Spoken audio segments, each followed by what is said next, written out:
अस्सलाम वालेकुम students, welcome again back to my channel nursing ventures. I hope you all are fine. अगर कोई नया होगा चैनल को ज़रूर सब्सक्राइब कर लेना and press the bell icon so that you can get the notification on time. और हमारा टेलीग्राम ग्रुप ज़रूर ज्वाइन कर लेना, उसकी लिंक आपको डिस्क्रिप्शन में मिल जाएगी। वहाँ पे आपको PDF मिल जाएंगे नोट्स का, और कोई भी डाउट आपको पूछना होगा वहाँ पे आप बता सकते हैं। ठीक है, फर्स्टली मैं आपको बताऊँगा जो BSc नर्सिंग थर्ड सेम के फॉर्म्स है, ठीक है, वो मतलब बहुत सारे स्टूडेंट्स ने भरा है ऑलरेडी, अभी तक बहुत सारों का पेंडिंग है ड्यू टू सम इश्यूज़। ठीक है, वेबसाइट में थोड़ी सी प्रॉब्लम थी।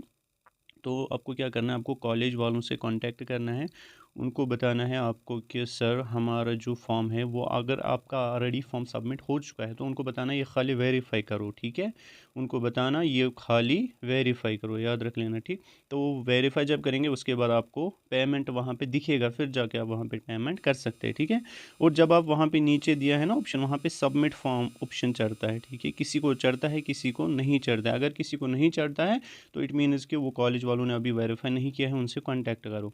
जिनको चढ़ रहा है आप सबमिट फॉर्म, ठीक है, उसके बाद उनको एक क्लिक करना है, बस आपको सब्जेक्ट सेलेक्ट नहीं करने, बस उस सबमिट फॉर्म पे क्लिक करो, नीचे जो दिया होगा, ठीक है, आपका फॉर्म सबमिट हो जाएगा खुद ब खुद। फिर रिफ्रेश कर लेना, ठीक है, आपको वहाँ पे सबमिटेड चढ़ेगा।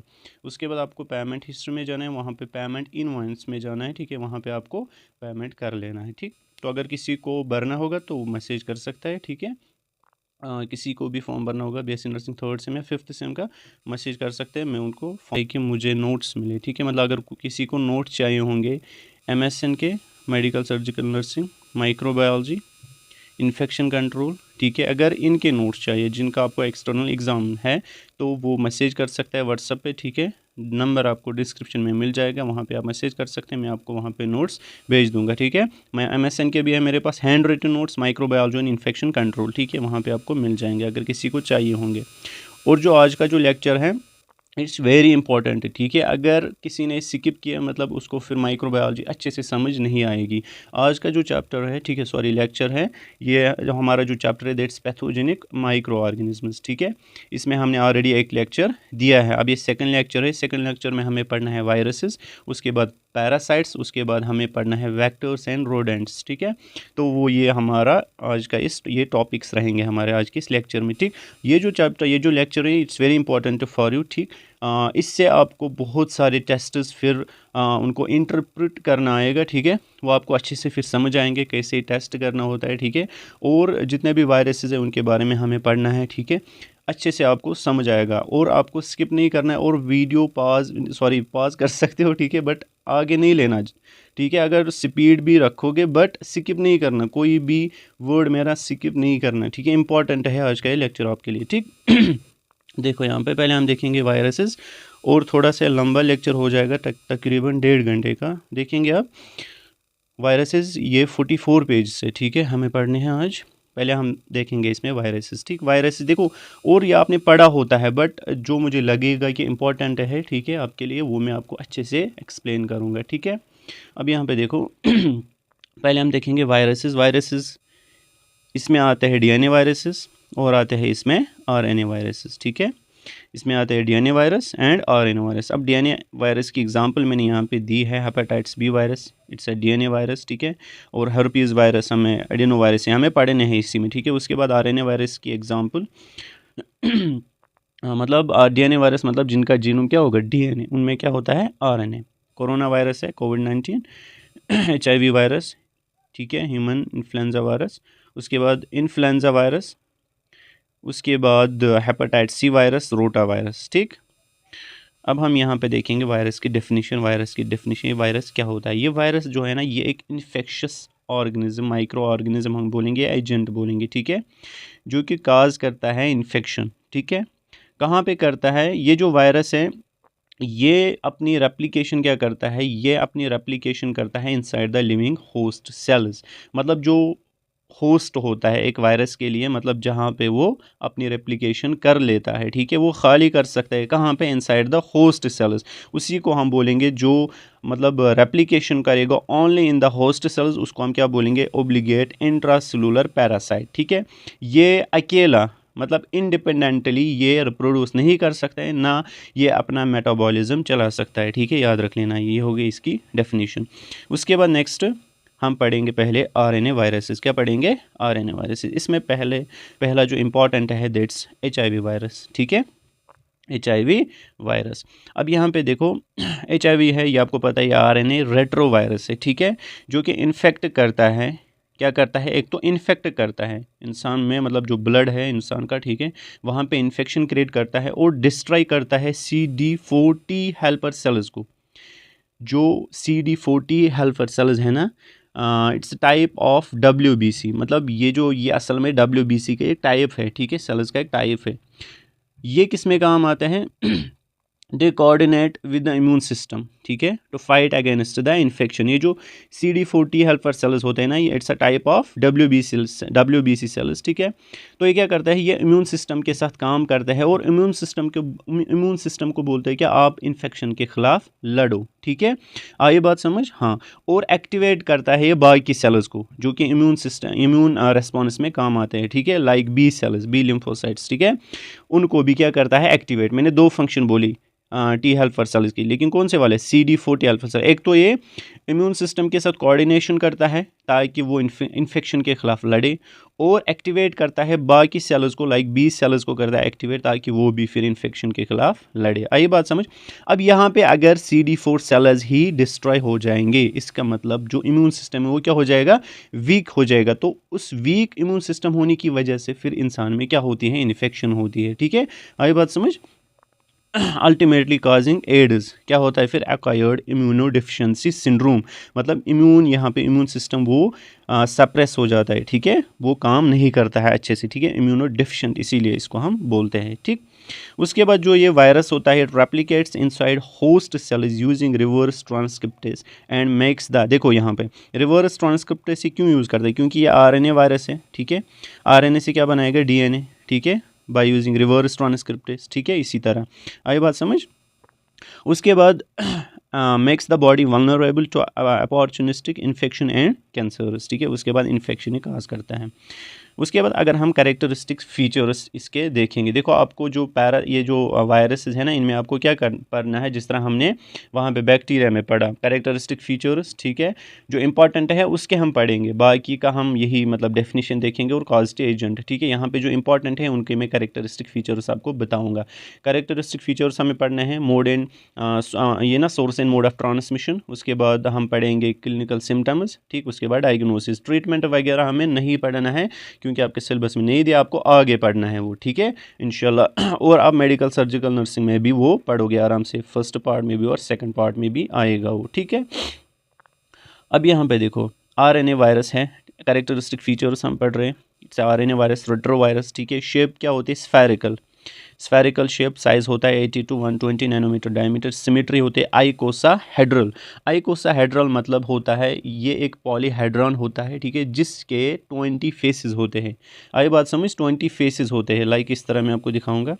अब यहाँ पे 20 फेसेस उनको टाइम लगे बनाने में, थोड़ा सा मैं आपको, ऐसे होते हैं, ठीक है, इस तरह, मतलब 20 फेसेस आपको दिखते हैं इस तरह, आइकोसाहेड्रॉन टाइप। आई बात समझ? इस तरह होता है ये। उसके बाद जीनोम क्या होता है? 2 copies of single stranded positive sense RNA। Positive sense आपको पता होगा, ठीक है, positive sense RNA means that can directly, ठीक है, वो क्या करता है? डायरेक्टली ट्रांसलेट करता है इनटू प्रोटीन्स में, ठीक है, मतलब वो डायरेक्टली प्रोटीन बना लेता है, वो RNA जो डायरेक्टली क्या बनाता है? प्रोटीन बनाता है। अगर हम नेगेटिव सेनेस की बात करेंगे, पहले जो नेगेटिव सेनेस होता है वो कन्वर्ट हो जाता है इनटू पॉजिटिव सेनेस में, फिर वो प्रोटीन्स में ट्रांसलेट कर लेता है, मतलब ट्रांसलेट इनटू प्रोटीन्स, फिर वो प्रोटीन्स वहाँ पे बनाता है, ठीक है। बट जो पॉजिटिव सेनेस होता है वो डायरेक्टली प्रोटीन्स बना लेता है by the process of translation, ठीक है। अब जो नेगेटिव सेनेस होता है वो पहले किया जाता है किस में कन्वर्ट? पॉजिटिव सेनेस में, ठीक है, उसके बाद वो ट्रांसलेशन के थ्रू प्रोटीन्स बना लेता है, बट पॉजिटिव डायरेक्टली बना लेता है। आई बात समझ? पॉजिटिव सेनेस है, नेगेटिव सेनेस याद रख लेना। उसके बाद यहाँ पे एनवलप क्या होता है? एनवलप जो होता है lipid bilayer derived from host cell, मतलब जो एनवलप होता है ना, उसमें होता है लिपिड बाइलेयर का बना हुआ होता है, ठीक है, मतलब लिपिड्स का बना हुआ होता है। आई बात समझ? उसके बाद जो स्पाइक्स होते हैं एनवलप के बाहर, स्पाइक्स होते हैं, मैं आपको यहाँ पे स्ट्रक्चर दिखाऊंगा। देखो यहाँ पे HIV वायरस का स्ट्रक्चर है, ठीक है, यहाँ पे देखो ये है रिवर्स ट्रांसक्रिप्टेस, यहाँ पे ये न्यूक्लियोकैप्साइड, ये है कैप्सिड प्रोटीन, ठीक है, उसके बाद ये है प्रोटीएस एंजाइम, ये है GP41 GP12 मतलब या मैं आपको अभी समझाऊंगा ये क्या होते हैं। मुझे यहाँ पे बोलना है कि आपको जो मैंने आपको स्पाइक्स बोला, स्पाइक्स ये है ना स्पाइक्स, इन पे होते हैं प्रोटीन्स प्रेजेंट। क्या होते हैं? प्रोटीन, ये वाले, ठीक है। क्या होते हैं? प्रोटीन्स। ये प्रोटीन्स क्या होते हैं ये मैं आपको समझाऊंगा। देखो स्पाइक्स पे क्या होता है, ग्लाइकोप्रोटीन्स प्रेजेंट होते हैं। यहाँ पे ध्यान रखो, ग्लाइकोप्रोटीन 120 एंड ग्लाइकोप्रोटीन 41 ये इंपॉर्टेंट होते हैं किसके लिए? अटैचमेंट के लिए एंड फ्यूजन के लिए। मतलब जो वायरस है उसको होस्ट के साथ क्या होना है? अटैच होना है, ठीक है। तो प्रोटीन्स, इन प्रोटीन्स ये स्पाइक्स होते हैं, ठीक है, इन्हीं की वजह से होस्ट के साथ अटैच होता है। आई बात समझ? अब जो जी ग्लाइकोप्रोटीन 120 है ये इसको मदद करता है किसके साथ? जो CD4 T हेल्पर सेल्स है ना उनके रिसेप्टर्स के साथ बाइंड होने में मदद करता है। बट जो GP41 ग्लाइकोप्रोटीन 41 है ये होस्ट के साथ इसको अटैचमेंट में मदद करता है। यह मैं आपको अभी यहाँ पे लिखा भी है, मैं आपको समझाऊंगा, ठीक है। उसके बाद next, lipid envelope makes it sensitive to heat. अब जो ये लिपिड एनवेलप होता है, लिपिड बाइलेयर मैंने अभी बोला, ये क्या करता है, इसका फंक्शन क्या है? ये इस वायरस को बचाता है। मतलब अगर हीट, देखो अगर हीट होगी ना तो वायरस उतना हीट टॉलरेट नहीं कर पाता है, तो इस लिपिड बाइलेयर की वजह से ये हीट टॉलरेट कर पाता है, ठीक है। आई बात समझ? अब जो ये GP120 मैंने आपको बोला, ठीक है, ये मैंने आपको ऑलरेडी बोला, ये इसको अटैच कर लेता है किसके साथ? CD4 रिसेप्टर्स के साथ। उसके बाद GP41 helps it fusion with host cell membrane, मतलब जो होस्ट सेल का मेम्ब्रेन होगा उसके साथ ये फ्यूजन में मदद करता है, ठीक है। कौन सा प्रोटीन? ग्लाइकोप्रोटीन 41। उसके बाद P24 प्रोटीन, ये जो P24 प्रोटीन है ना ये मतलब बना लेता है कौन? ये कौन बनाएगा? ये बनाएगा ना यही वायरस। ये मतलब असल में एंटीजन होता है। कौन? ये जो P24 प्रोटीन है ना इसी को हम बोलते हैं एंटीजन ऑफ वायरस, ठीक है। ये हम यूज़ करते हैं कहाँ पे? डायग्नोस्टिक टेस्ट में, लाइक एलिसा। मैं आपको अभी समझाऊंगा एलिसा अच्छे से, एलिसा एंटीजन डिटेक्शन कैसे हम इसमें ये P24 प्रोटीन डिटेक्ट करते हैं, ठीक है। ये मैं आपको अभी समझाऊंगा। इस स्ट्रक्चर आप खुद देख लेना आप अच्छे से, ठीक है, जब मैं आपको नोट्स भेजूंगा। अब यहाँ पे सोर्स देखेंगे हम, HIV वायरस का सोर्स यहाँ पे इन्फेक्टेड ब्लड है, ठीक है, सिमन एंड वेजाइनल सिक्रीशंस, ठीक है, infected mother to baby during delivery, मतलब ज्यूरिंग डिलीवरी, ठीक है, तब भी अगर मदर इन्फेक्टेड थी तो बच्चे में आ सकता है, या ज्यूरिंग ब्रेस्ट फीडिंग उसमें भी आ सकता है, ठीक है, ट्रांसमिट हो सकता है किसमें? बेबी में। उसके बाद मोड ऑफ ट्रांसमिशन अगर हम देखेंगे सेक्चुअल, ठीक है, सेक्चुअल मोड यहाँ पे अनप्रोटेक्टेड इंटरकोर्स, ठीक। उसके बाद ब्लड बॉन्ड ट्रांसफ्यूजन, मतलब अगर ब्लड ट्रांसफ्यूजन किया, अगर ब्लड में एक फॉर एग्जांपल किसी के ब्लड में ये था, अब उसका ब्लड हमने दूसरे में ट्रांसफ्यूज किया तो वहाँ पे ये इन्फेक्शन हो सकता है, ठीक है। नीडल शेयरिंग होना है, वो जो ड्रग्स कर लेते हैं ना वो नीडल शेयर करते हैं, तो उस नीडल शेयरिंग की वजह से भी ये इन्फेक्ट ये ट्रांसमिट हो सकता है, ठीक।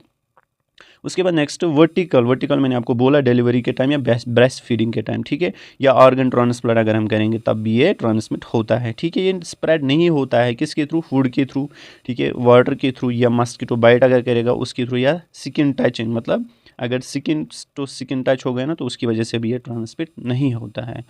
उसके बाद नेक्स्ट है क्लिनिकल सिम्टम्स, ठीक है, कौन से सिम्टम्स आपको दिखेंगे अगर किसी को HIV पॉजिटिव होगा, उसको क्या सिम्टम्स दिखेंगे? परसिस्टेंट फीवर रहेगा उसको, नाइट स्वेट्स, वेट लॉस हो जाएगा, इसीलिए इसको हम बोलते हैं स्लिम डिजीज़, ठीक है। क्रोनिक डायरिया, फैटिग, कफ हो जाएगा इसमें, न्यूमोसिस्टिस निमोनिया उसको हम बोलते हैं, मतलब जो कफ होती है ना इसमें वो होती है ड्यू टू न्यूमोसिस्टिस निमोनिया, ठीक है, या पढ़ लोगे आगे।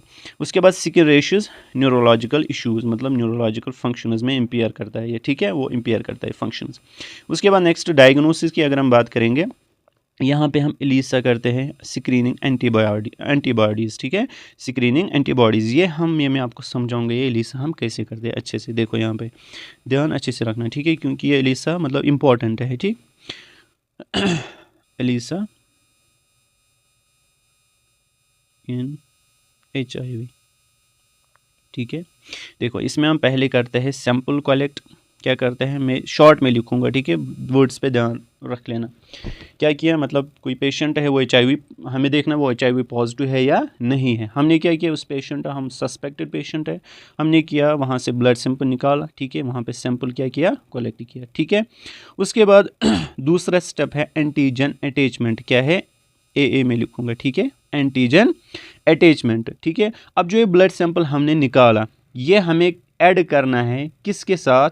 एक प्लेट होता है, ठीक है, ये प्लेट है, ये एक प्लेट है, इसमें ऑलरेडी होता है एंटीजन्स, क्या होते हैं? HIV एंटीजन्स ऑलरेडी इसमें प्रेजेंट होते हैं। किसमें? एक पैलेट में, ठीक है, उसमें क्या होते हैं? ऑलरेडी HIV एंटीजन्स प्रेजेंट, ठीक है। इसको मैं इस तरह लिखूंगा, ये पैलेट है, इसमें HIV एंटीजन्स या HIV प्रोटीन्स मैंने आपको बोला था, ठीक है, वो प्रेजेंट है, ठीक।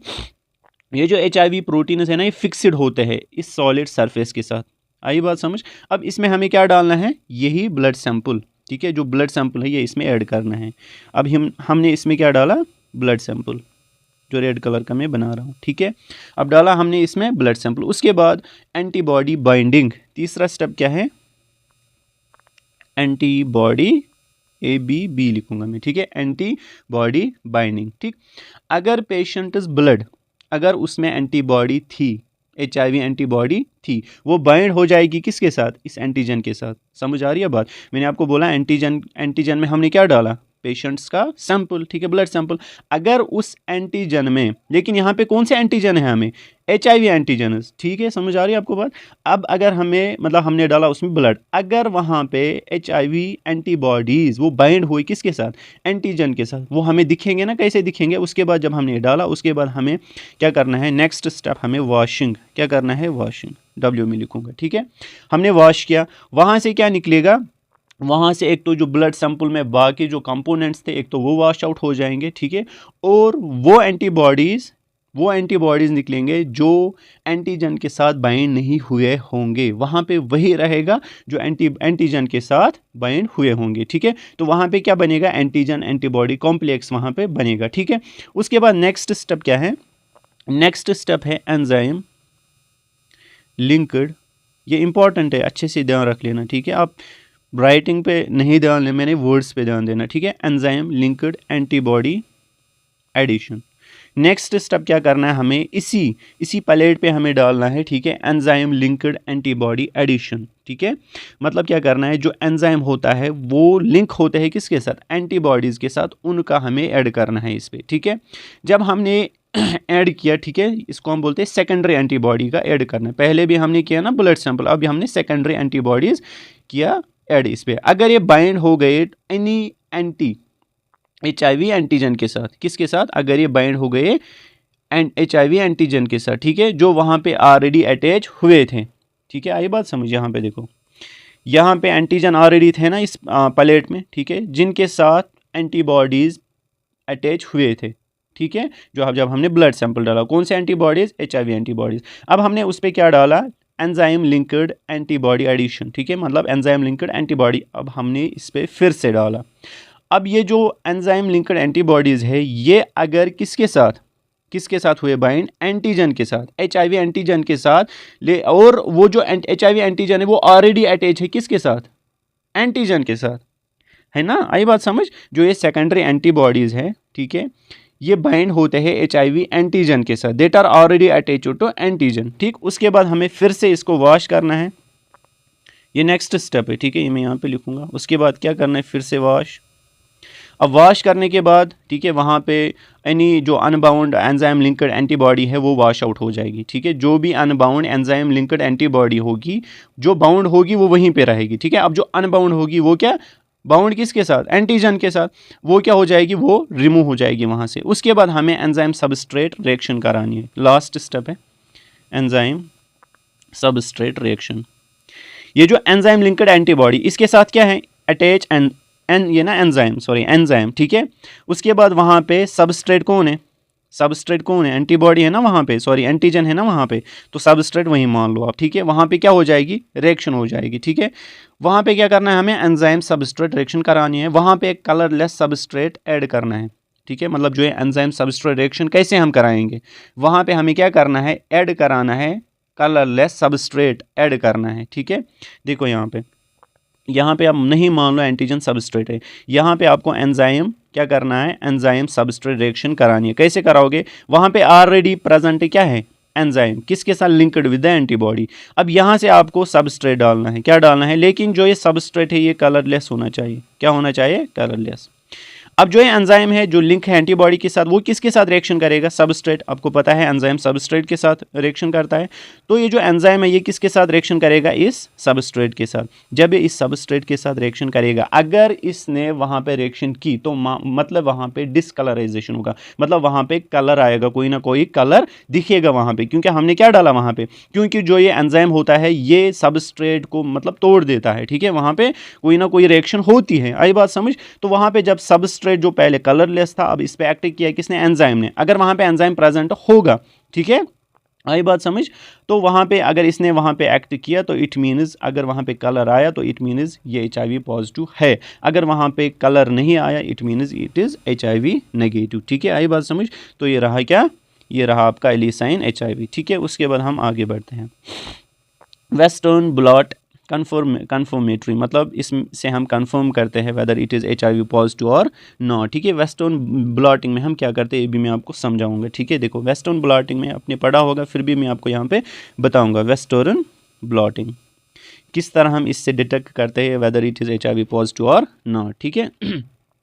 इसमें हम क्या करते हैं? इसमें हम आइडेंटिफाई करते हैं HIV एंटीबॉडीज़। क्या करते हैं? HIV एंटीबॉडीज़ आइडेंटिफाई करते हैं।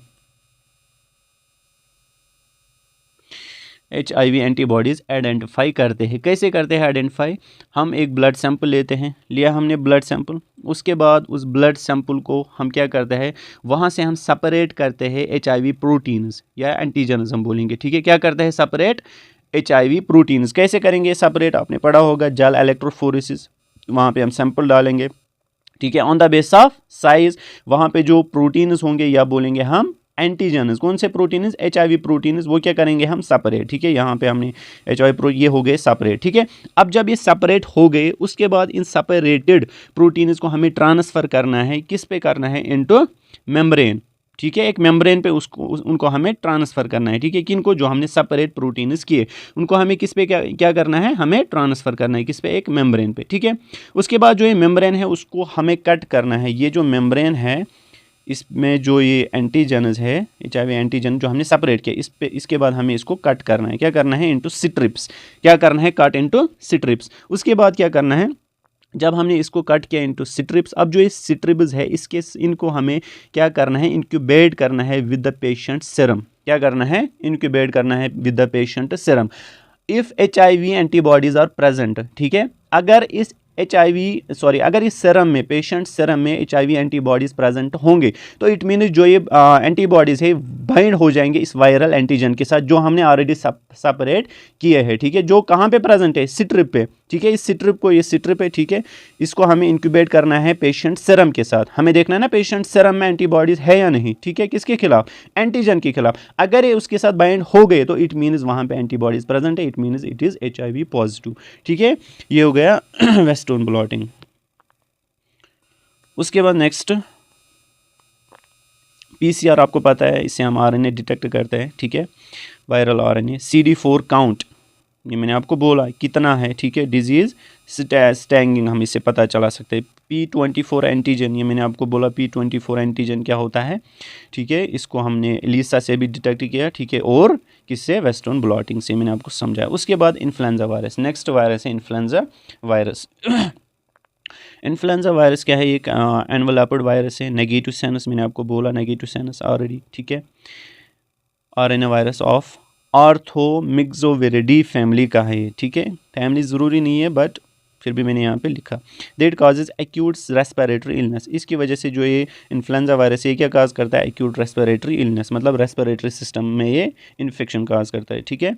It's highly contagious. कंटेजियस मतलब क्या हुआ? जो कॉन्टैक्ट, मतलब पर्सन टू पर्सन जब कॉन्टैक्ट होता है ना उसकी वजह से ये स्प्रेड होता है। आई बात समझ? Spread from one person to another person, उसी को हम क्या कहते हैं? कंटेजियस, ठीक है। इन्फेक्ट्स द रेस्पिरेटरी ट्रैक, किसको करता है इन्फेक्ट? रेस्पिरेटरी ट्रैक को। And under goes frequent mutations, ठीक है, म्यूटेशंस काज करता है। और क्या काज करता है? Acute respiratory illness commonly known as flu. आपको पता है इन्फ्लुएंजा वायरस क्या करता है? फ्लू काज करता है, जिसको हम क्या बोलते हैं? Respiratory illness. और क्या करता है? Effect nose, throat and lungs, इसीलिए तो रेस्पिरेटरी इलनेस करता है। कैरेक्टरिस्टिक फीचर्स अगर हम देखेंगे यहाँ पे, ये एक RNA वायरस है, सिंगल स्ट्रैंडेड, और इसमें 8 सेगमेंट्स होते हैं। फैमिली क्या है? मैंने आपको बोला शेप स्फेरिकल होता है और एनवेलप्ड भी होता है, ठीक है। एनवेलप क्या होता है? Lipid envelope with lipid envelope with hemagglutinin, ठीक है, हेमाग्लूटिनिन HA हम बोलेंगे इसको, ठीक है, HA एंड न्यूरामिनिडेस NA स्पाइक्स, मतलब उस तरह वहाँ पे मैंने आपको बोला ग्लाइकोप्रोटीन 120 ग्लाइकोप्रोटीन 41, ठीक है, वहाँ पे स्पाइक्स पे थे, इसी तरह यहाँ पे भी होते हैं स्पाइक्स पे ये वाले प्रोटीन्स, ठीक है, लिपिड एनवलप यहाँ पे ये प्रोटीन्स होते हैं, ठीक है। उसके बाद रेप्लिकेशन कहाँ पे करता है, मैं आपको इनका फंक्शन भी बताऊंगा HA और NA का, ठीक है। आगे replication occurs inside host nucleus में रेप्लिकेशन होती है, इंपॉर्टेंट है, ठीक है, याद रख लेना। Can survive several hours on surface size होता है ये, खुद देख लेना आप। उसके बाद surface projection is have two glycoprotein spikes, अभी मैंने आपको बोला haemagglutinin HA helps in viral attachment to host के साथ इसको अटैच होने में मदद देता है। उसके बाद जो ये न्यूरामिनिडेस है ये होता है, हेल्प करता है किस में, release of virus from infected cell, मतलब जो वायरस है उसने किसी सेल को क्या किया, इन्फेक्ट। अब इसमें ये वायरस होगा ना प्रेजेंट, इसमें भी अब जो ये प्रोटीन होता है ये इसको मदद करता है रिलीज होने में, ठीक है, रिलीज होने में मदद करता है। उसके बाद कैप्सिड होता है हेलिकल न्यूक्लियो कैप्सिड। उसके बाद रेप्लिकेशन साइट होती है unique replication site host cell nucleus में होता है, अभी मैंने आपको बोला। मोस्ट RNA जो होते हैं ना ये रेप्लिकेट करते हैं साइटोप्लाज्म में, बट जो ये इन्फ्लुएंजा वायरस होता है ये कहाँ पर रेप्लिकेट करता है, न्यूक्लियस में, ठीक है, होस्ट के न्यूक्लियस में। उसके बाद सोर्स की अगर हम बात करेंगे, इन्फेक्टेड ह्यूमन्स मेन सोर्स है, रिजर्वायर बर्ड्स एंड पिग्स। उसके बाद mode of transmission droplet infection, उसके बाद ड्रॉपलेट इन्फेक्शन की वजह से कफिंग उसकी वजह से भी होता है, स्नीजिंग की वजह से भी ये ट्रांसमिट होता है, ईयरबॉर्न बाय इनहेलेशन, ठीक है, डायरेक्ट कंटेक्ट से भी होता है, touching contaminated surface and then mouth nose, मतलब माउथ और नोज़ के थ्रू ये अंदर जाते हैं, ठीक है। उसके बाद क्लिनिकल सिम्टम्स, फीवर होता है इसमें हाई ग्रेड फीवर, ठीक है, इंपॉर्टेंट है, up to 40 degree centigrade, usually last 3 to 4 days। उसके बाद नेक्स्ट, और मतलब मैं आपको 2 दिन 5 दिन के बाद क्यों मतलब लेक्चर्स अपलोड करता हूँ वहाँ पे यूट्यूब पे, क्योंकि ये नोट्स पहले बनाने होते हैं, ठीक है, मतलब आपको नहीं पता है इनमें कितनी मेहनत लगती है, ठीक है, ऐसे ही मतलब बुक से मैं उतारता नहीं हूँ, मतलब बहुत सारे कॉन्टेंट्स से मतलब बुक से मैं ये उठा लेता हूँ, याद रख लेना, ठीक है। नोट्स मतलब एक तो मैं कॉन्साइज बनाता हूँ और ऐसे बना लेता हूँ ताकि आपको अच्छे से समझ आए, आई बात समझ इसीलिए फिर मुझे टाइम लगता है और खुद को प्रिपेयर करना होता है, ऐसे नहीं मैंने नोट्स बनाए फिर उठा के यूट्यूब पे डाल दूंगा, ठीक है, ऐसा नहीं होता है, खुद पहले प्रिपेयर करना होता है। Respiratory dry cough sore throat nasal congestion and sneezing, ठीक है। उसके बाद मसल एंड बॉडी इसमें क्या होता है, मसल्स में क्या होता है और बॉडी में क्या होता है, सीवियर बॉडी एक्स निकलते हैं जिसको हम बोलते हैं मायल्जिया, मसल वीकनेस होता है, फैटिग होता है, हेडेक होता है, चिल्स होते हैं और जनरल मेलनेस, टायर्डनेस, GI सिम्टम्स में nausea vomiting, diarrhoea more common in children में होता है, ठीक है, डायरिया चिल्ड्रन में होता है जिनको इन्फ्लुएंजा होगा, ठीक है। उसके बाद कॉम्प्लिकेशन कॉम्प्लिकेशन क्या हो सकते हैं, न्यूमोनिया, ठीक है, bronchitis inflammation of bronchi, respiratory failure या ओटाइटिस मीडिया, इन्फ्लेमेशन है मिडल ईयर, ठीक है। उसके बाद डायग्नोसिस क्या करता है इसमें, rapid influenza diagnostic test RIDT detects viral antigen, ठीक है, इससे हम डिटेक्ट करते हैं वायरल एंटीजन फ्रॉम नेजल और throat swab gives result in 15 to 30 minutes से, आपको खुद समझ आएगा, ठीक। उसके बाद हम PT PCR मैंने आपको पढ़ाया है, अब मैं नहीं पढ़ाऊंगा यहाँ पे दोबारा। Detects viral RNA, high sensitivity and specificity identifies type and subtype. उसके बाद वायरल कल्चर हम करते हैं, confirms diagnosis but takes 30 to 10 days, not useful for immediate treatment, ठीक है, आपको खुद समझ आ रहा होगा क्योंकि मैंने ऑलरेडी पढ़ाया है, ठीक है, पहले लेक्चर में। उसके बाद CBC करेंगे, CBC में लिकोपीनिया क्या होता है, लो लेवल ऑफ WBCs, ठीक है, तो वहाँ पे ये लो भी हो सकता है, नॉर्मल भी हो सकता है, ठीक है। Chest X-ray used when pneumonia, अगर न्यूमोनिया होगा तो वहाँ पे चेस्ट एक्सरे करेंगे और कॉम्प्लिकेशन बाकी कोई कॉम्प्लिकेशन अगर आपको सस्पेक्ट है तो वहाँ पे क्या करेंगे, चेस्ट एक्सरे, ठीक है। उसके बाद नेक्स्ट वायरस है रेबीज़ वायरस, इसमें पानी पी लेता हूँ, ठीक है।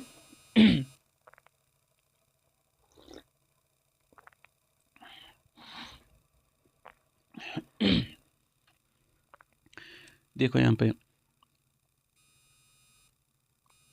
आधा घंटा हो गया। फैमिली रेब्डोविडे, फैमिली ज़रूरी नहीं है बट फिर भी याद रख लेना, रेब्डोविडाई फैमिली से। रेबीज वायरस क्या होता है, न्यूरोट्रॉपिक होते हैं। न्यूरोट्रॉपिक क्या होता है, जो अफेक्ट करता है किनको, न्यूरॉन्स को करेंगे, मतलब नर्वस सिस्टम को अफेक्ट करेगा, ठीक है। यहाँ बोलेंगे न्यूरल गैंग्लिया को, ठीक। RNA virus that causes fatal acute encephalitis. Encephalitis क्या होता है, इन्फ्लेमेशन ऑफ ब्रेन, ठीक है, inflammation of whole brain, encephalitis बोलते हैं, रेबीज जिसको हम बोलते हैं, ठीक। इन ह्यूमन्स एंड एनिमल्स में भी ये काज करता है। उसके बाद वंस सिम्टम्स अपीयर, जैसे ही सिम्टम्स अपीयर होते हैं वहाँ पे डेथ इज इनविटेबल, मतलब डेथ वहाँ पे अब समझो कि वो मर गया, ठीक है। It's transmitted through the bite और स्क्रैच ऑफ एन, देखो यहाँ पे खाली बाइट नहीं है, अगर स्क्रैच भी लगाना तो उसकी वजह से भी खतरा है, ठीक है, याद रख लेना। अगर किसी को डॉग ने बाइट या स्क्रैच दिया या केट ने बाइट या स्क्रैच दिया तो वहाँ पे आपको ज़रूरी वहाँ पे वैक्सीन कराना है, टेटनस कराना है, ठीक है। उसके बाद मार्फोलॉजिकल कैरेक्टरिस्टिक्स, यहाँ पे फैमिली क्या है हमने आपको बोला, जीनस है लिसा वायरस। उसके बाद सिंगल स्ट्रैंडेड होता है, बुलेट शेप्ड होता है। उसके बाद साइज होता है ये उसके बाद capsid, helical nucleo capsid, envelope, lipid envelope with glycoprotein spikes, इसमें भी होते हैं। रेप्लिकेशन साइड क्या होती है, साइटोप्लाज्म, ठीक है, उसका क्या होता है, न्यूक्लियस इन्फ्लुएंजा का। अब यहाँ पे सोरस अगर हम देखेंगे, रिजर्वायर होता है डॉग, मोस्ट कॉमन है, ठीक है। बैट्स भी होते हैं, फॉक्सिस, कैट्स, वोल्वस, ठीक। ह्यूमन ट्रांसमिशन की अगर हम बात करेंगे, through bite scratch of infected animals, मतलब अगर ये ह्यूमन में ट्रांसमिट हो गया तो कैसे होता है, अगर डॉग ने बाइट किया या स्क्रैच दिया, ठीक है। लेस कॉमन ऑर्गन ट्रांसप्लांट, मतलब अगर ऑर्गन ट्रांसप्लांट किया उसकी वजह से भी ये ट्रांसमिट होता है। इनहेलेशन रेयर है, मतलब बहुत ज़्यादा कम, ठीक है। Virus present in saliva infected animal, जो इन्फेक्टेड एनिमल होगा, डॉग होगा, केट होगा, उनके सलाइवा में वायरस प्रेजेंट होता है। इंक्यूबेशन की पीरियड क्या होता है, 1 to 3 months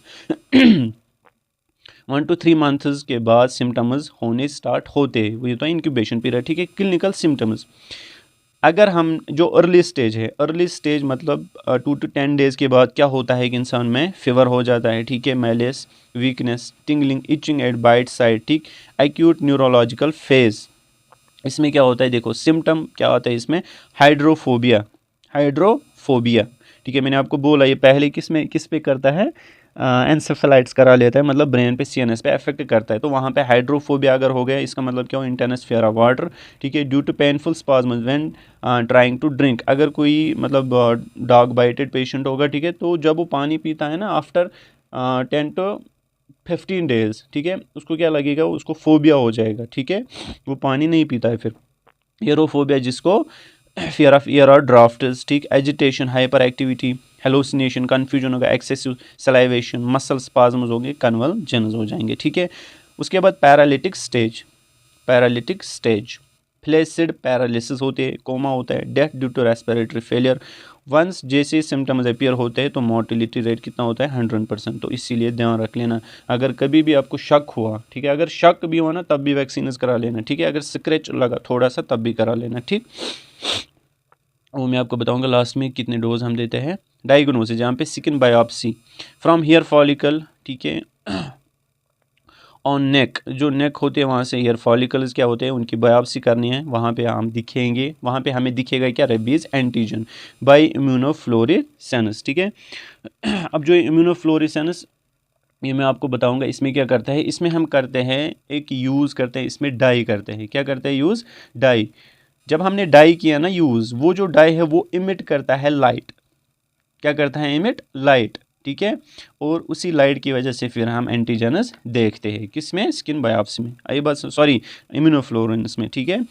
लाइट की वजह से हमें एंटीजन दिखते हैं, ये कहाँ पे है, किस टिश्यू में प्रेजेंट है। डाई का यूज़ करते हैं, डाई का नाम आप बता देना किसमें, कमेंट सेक्शन में कौन सा डाई हम इसमें यूज़ करते हैं। उसके बाद पीटीपीसीआर आपको पता ही है, सलाइवा टेस्ट हम करते हैं वायरल डिटेक्शन के लिए।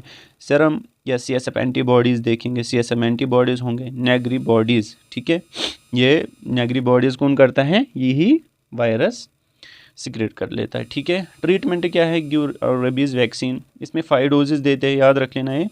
जो क्लिनिकल पोस्टिंग पे जाते हैं वहाँ पे जब उनके पास पेशेंट आता है ना, फिर वो पेशेंट बोलता है अस्कार ये ब्याह डोज दूँ, ठीक है, तो पता ही नहीं होता है, फिर वो मतलब बोलता है उसको डॉक्टर को बोलो, आपको पता होना चाहिए, ठीक है। 0 डोज पहले देते हैं, उसके बाद 1 दिन 2 दिन छोड़ना है, तीसरे दिन करना है, उसके बाद 7th डे 14, 28, ठीक है।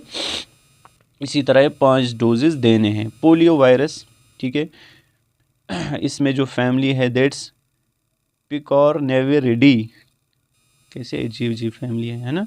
अब यहाँ पे देखो single stranded RNA positive sense है, ठीक है। Non enveloped naked virus, non enveloped यहाँ बोलेंगे, जिसको एनवेलप नहीं होगा तो वो नेकेड होगा, ठीक है। रेप्लिकेशन साइटोप्लाज्म में होती है। कैप्सिड प्रोटीन्स होते हैं, 4 स्ट्रक्चरल प्रोटीन्स होते हैं, VP1, ठीक है, VP2, VP3 and VP4। Acid stable, ये जो वायरस होता है ना ये एसिड स्टेबल होता है, ठीक है, याद रख लेना। हम पोलियो वायरस की बात कर रहे हैं, एसिड स्टेबल होता है। सर्वाइवल स्टोमक एसिड, मतलब अगर ये स्टोमक में जाएगा ना तो वहाँ पे इसको एसिड से कुछ नहीं होता है, हीट सेंसिटिव होता है, ठीक है। शेप इसको आइकोसाहेड्रल, मैंने आपको बोला 20 फेसेस होंगे। उसके बाद source and mode of transmission man faecal और रूट सलाइवा ड्रॉपलेट। सोरस क्या होगा, contaminated water food reservoir humans only. उसके बाद क्लिनिकल सिम्टम्स आप ये देख लेना, ठीक है। 90 to 95% में सिम्टम्स नहीं होते हैं। फीवर होता है, sore throat, fatigue, headache, nausea, neck stiffness, muscle pain. उसके बाद डायग्नोसिस की अगर हम बात करेंगे, थ्रोट स्टूल कल्चर करेंगे, थ्रोट कल्चर या स्टूल, वहाँ पे हम क्या करते हैं स्वैब्स करते हैं, ठीक है, वहाँ पे वायरस आइसोलेट करते हैं हम, ठीक है। PTPCR detects viral RNA। CSF mild lymphocytes, ठीक है, वहाँ पे CSF में क्या दिखेंगे आपको, थोड़ा सा लिम्फोसाइट्स दिखेंगे, ठीक। सीरोलॉजी में हम डिटेक्ट्स करते हैं एंटीबॉडीज़। उसके बाद OPV IPV ट्रीटमेंट हम इसमें यही करते हैं, ऑरल पोलियो वायरस, ठीक है, और IPV देते हैं, ठीक है, याद रख लेना फॉर प्रिवेंशन। ये आपने पढ़ा होता है इम्यूनाइजेशन शेड्यूल में। उसके बाद डेंगू वायरस, क्या है, डेंगू। देखो चिकनगुनिया और डेंगू वायरस जो है ना, इनको एक ही कॉजेटिव एजेंट है, ठीक है, दैट्स एडिस इजिप्टाई या एडिस एल्बोपिक्टस, याद रख लेना। एंड आर्थ्रोपोड बॉर्न वायरस, ठीक है, आर्बो वायरस जिसको हम बोलते हैं, इसको हम दूसरा ना आर्बो वायरस बोलते हैं, ठीक है। RNA virus transmitted to humans by the bite of infected Aedes mosquito, ठीक है। यहाँ पे जो मस्कीटो है जिसको हम एडिस मस्कीटो, ठीक है, वो ये बाइट, उसकी बाइट की वजह से इन्फेक्ट हो जाता है, ठीक है, इन्फेक्शन होती है। इट काज डेंगू फीवर, जो ये डेंगू है ना, डेंगू वायरस, ये काज करा लेता है क्या, dengue fever, which may progress to dengue hemorrhagic fever, DHF जिसको बोलते हैं, या dengue shock syndrome, DSS if severe, अगर सीवियर हो गए। सीवियर मतलब मैं आपको समझाऊंगा, देखो ये कैसे ही शॉक करता है, देखो अच्छे से समझाऊंगा। ये जो डेंगू वायरस है ना, जब ये ब्लड में चला जाता है, ठीक है, उसको हम बोलते हैं वायरीमिया, जब वायरीमिया काज करता है, जब ये ब्लड में चला जाता है, ठीक है, ये ब्लड वेसल है। अब ये पूरे ब्लड में फैल गया, मैंने आपको बोला सेप्टिसीमिया, सेप्टिसीमिया मतलब जब ब्लड में, पूरे ब्लड में इन्फेक्शन फैलती है। इसी तरह जब पूरे ब्लड में वायरस फैल जाएगा तो उसको हम बोलेंगे वायरीमिया, ठीक है। तो वहाँ पे क्या करता है, जो इम्यून सिस्टम है हमारा वो ओवर एक्ट करता है। ओवर एक्ट मतलब वो इसके खिलाफ लड़ता है ज़्यादा, मतलब ओवर एक्ट करता है, तो उसकी वजह से जो ये ब्लड वेसल्स है ये रप्चर हो जाती है। क्या हो जाती है, रप्चर हो जाती है, due to which fluid loses, मतलब फ्लूइड लॉस होता है, ठीक है, फ्रॉम द ब्लड वेसल्स। तो वहाँ पे जब फ्लूइड लॉस होता है तो वो क्या करता है, कम वो सराउंडिंग टिश्यूज़ में जाता है। अब जो ब्लड वेसल्स में फ्लूइड था वो कम हो गया तो हाइपोवोल्यूमेटिक, ठीक है, शॉक हो जाता है वहाँ पे, इसी को हम बोलते हैं क्या, कहा गया, डेंगू हेमरेजिक फीवर, या बोलेंगे डेंगू शॉक सिंड्रोम, ठीक है, due to loss of fluid, ठीक है, फ्रॉम द ब्लड वेसल्स, क्योंकि इम्यून सिस्टम ने ओवर एक्ट किया इस पर, ठीक है। तो इसकी वजह से क्या होता है, लीकेज ऑफ फ्लूइड होता है, तो वो सराउंडिंग टिश्यू में जाता है, तो जो ब्लड वेसल्स है उनमें वॉल्यूम कम हो गया तो उसकी वजह से शॉक हो जाता है, ठीक है, आई बात समझ। उसके बाद नेक्स्ट मॉर्फोलॉजिकल कैरेक्टरिस्टिक्स फैमिली ये हैं, ये आप देख लेना, मुझे पढ़ना नहीं आता है। फ्लेविविरिडी जीनस है, flavivirus, single stranded positive sense RNA, shape icosahedral spherical, ठीक है, साइज ये है, एनवेलप प्रेजेंट होता है, रेप्लिकेशन कहाँ पे होती है, साइटोप्लाज्म, किसके, होस्ट सेल में। सोर्स है, मोड ऑफ ट्रांसमिशन, सोर्स होता है ह्यूमनस, प्राइमरी मुनकीज रेयर, ठीक है, प्राइमरी सोर्स क्या है, ह्यूमनस। उसके बाद वेक्टर, कौन सा वेक्टर ये बाइट कर लेता है, मतलब कौन सा इसको उठा लेता है, ठीक है, इस वायरस को कौन सा ट्रांसमिट करता है। वेक्टर है Aedes aegypti main, Aedes albopictus, ठीक है, ये भी कर लेता है। Transmission bite of infected mosquito. उसके बाद इंक्यूबेशन पीरियड 4 to 10 डेज होती है, not spread by direct person to person contact, मतलब डायरेक्ट पर्सन टू पर्सन के थ्रू ये पर्सन के थ्रू ये कॉन्टैक्ट, ये ट्रांसमिट नहीं होता है। क्लिनिकल सिम्टम्स, ठीक है, सिम्टम्स क्या होता है, sudden high fever 40 degree centigrade होता है, severe body and joint pain, break bone मतलब जब जॉइंट पेन होती है ना, हमें लगता है कि जो हमारी हड्डियां है वो टूट गई है, इसीलिए इसको हम ब्रेक बून बोलते हैं, ठीक है। रेट्रो ऑर्बिटल पेन मतलब जो हमारी आईज है उनके पीछे होती है पेन, हेडेक होता है, फैटिक, weakness, skin rashes appears 3 to 5 days में ये अपीयर होते हैं, ठीक है, नौशिया, वोमिटिंग। अब अगर ये शॉक हुआ, डेंगू शॉक सिंड्रोम, वहाँ पे सीवियर प्लाज्मा लीकेज, मैंने आपको बोला हाइपोटेंशन हो जाएगा, क्यों, क्योंकि ब्लड वॉल्यूम कम हो गया, ठीक है, वहाँ पे वॉल्यूम कम हो गया तो हाइपोटेंशन हो जाएगा, ठीक। कोल्ड क्लैम्पी एक्सट्रीमिटीज़, ऑर्गन फेलियर हो जाएगा वहाँ पे। ऑर्गन फेलियर क्यों, क्योंकि हमारा इम्यून सिस्टम फिर अपने ही ऑर्गन्स को क्या करता है, अटैक कर लेता है जब वो ओवर एक्ट करता है, ठीक है। और यहाँ पे देखो, जब ब्लड सप्लाई कम हो गई, मतलब फ्लूइड लॉस हो गया, तो हार्ट तक जो हमारा हार्ट है, या मैं बोलूँगा टिश्यूज़, ठीक है, टिश्यूज़ या सेल्स तक ब्लड कम पहुँचेगा ना। जब ब्लड कम पहुँचेगा उसका मतलब ऑक्सीजन भी कम पहुँचेगा, ऑक्सीजन भी डिक्रीज़ हो जाएगा। उसी की वजह से हमारे जो सेल्स है वो अच्छे से फंक्शन नहीं कर पाते हैं, इसीलिए वो शॉक में चला जाता है इंसान, ठीक है। आई बात समझ, शॉक क्यों होता है इसकी वजह से, क्योंकि ऑक्सीजन नहीं पहुँचता है हमारी सेल्स तक। उसके बाद डायग्नोसिस, यहाँ पे टेस्ट्स दिए हैं और साइड में कब होता है और पर्पज़, ठीक है, इसका पर्पज़ क्या होता है, ठीक है। अब यहाँ पे पहला है NS फर्स्ट। NS फर्स्ट होता है non structural protein first antigen test, non structural protein. अब जो ये नॉन स्ट्रक्चरल प्रोटीन फर्स्ट होता है, ठीक है, अब इधर देखो ये क्या होता है, ठीक है, ये देख लेना यहाँ पे, ये डे 1 to 5 अपीयर होता है अर्ली स्टेज में। मतलब अगर ये प्रेजेंट होगा, कौन सा वाला, ये एंटीजन असल में प्रोटीन होता है, ठीक है, एंटीजन होता है जो कि कौन किसका होता है, इस वायरस का, ठीक है। तो अगर हमें ये दिखा ब्लड में तो इसका मतलब अर्ली है, हमें अर्ली स्टेजेस में करते हैं 1 to 5 डेज में, ठीक है। अगर वहाँ पे दिखा इसका मतलब पॉजिटिव है। उसके बाद IgM एलिसा टेस्ट, ठीक है। IgM मतलब ये हम कब करते हैं, अगर ये दिखा, ये हम कब करते हैं, पहले ये देखो, आफ्टर डे 5 हमें करते हैं, ये कंफर्म करते हैं हाँ इन्फेक्शन है। कैसे, देखो ये जो immunoglobulin sorry